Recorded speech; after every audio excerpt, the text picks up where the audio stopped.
Hi friends, welcome back to our channel. இன்றைக்கி நம்ம கெஜ்ஜூடா தான் செய்ய போகிறோம். அதுக்கு ஃபஸ்ட்டு சர்க்கரை அரைச்சிக்கலாம். உப்பு 1 டீஸ்பூன், அதுக்கப்புறம் பேக்கிங் சோடா, மைதா மாவு, கோதுமை மாவு.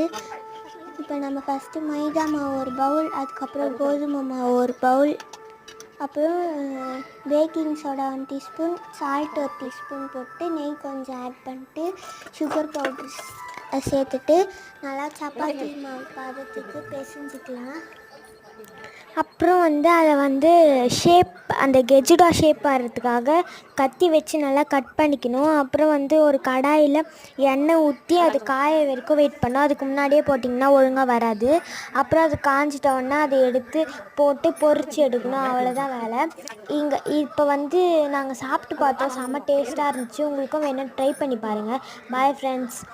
இந்த வீடியோ பிடிச்சிருந்தா லைக் பண்ணுங்கள், ஷேர் பண்ணுங்கள், கமெண்ட் பண்ணுங்கள். பாய்.